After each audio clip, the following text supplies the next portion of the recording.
آج کی ویڈیو میں ہم بات کریں گے دنیا کا بنایا ہوا نیا نظام دی نیو ورلڈ آرڈر جو پوری دنیا کے اوپر زبردستی مسلط کیا جانے والا ہے۔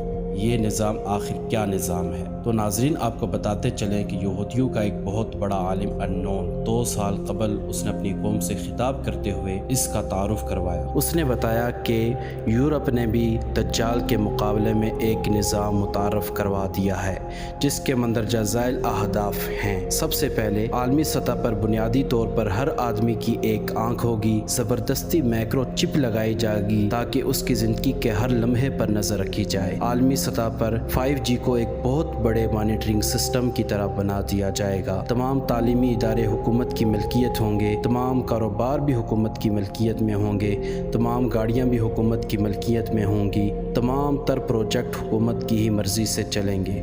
ضروری سفر کے علاوہ ہر قسم کے سفر پر پابندی ہوگی۔ لوگوں کے لیے رہائش کے لیے صرف شہری علاقے مخصوص کر دیے جائیں گے۔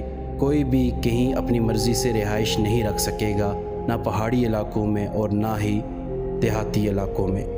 ذاتی زراعت اور ذاتی بھیڑ بکریوں کے ریوڑ رکھنے پر پابندی ہوگی۔ جو ان کی خلاف ورزی کرے گا اسے سخت سزا ملے گی۔ انسانوں کی ضروریات کے مطابق زمین کا محدود استعمال کیا جائے گا اور دیسی طریقے سے علاج پر سخت پابندی ہوگی اور فطری طور پر لکڑیاں جلانے اور آگ جلانے پر سخت پابندی ہوگی۔ بعض لوگوں نے کہا کہ یہ ایک ایسی حکومت ہوگی اور ایسا نظام ہوگا لوگ اسے دیکھ کر فرعون کے نظام اور اس کی حکومت کو بھول جائیں گے، اور بعض نے کہا کہ یہ بہت ہی بھیانک حکومت ہوگی۔ انون کے مطابق یہ حکومت جب قائم ہوگی تو یہودیوں پر قیامت ڈھا دی جائے گی، اور یہ صرف یہودیت کے خلاف حکومت قائم کرے گا مغرب، اور یہ بہت ہی ظالمانہ حکومت ہوگی اور یہودی تڑپنے لگیں گے، اور پھر ان کی مدد کے لیے مسیح دجال آئے گا جو ان کی مدد کرے گا اور ان کو انہیں مشکلات سے نکالے گا، اور وہ اپنی حکومت قائم کرے گا جس کی حکومت پوری دنیا میں چلے گی۔ ناظرین اگر آپ کو ہماری ویڈیو پسند آئی ہو تو لائک ضرور کریں اور ہمارے چینل کو سبسکرائب کریں۔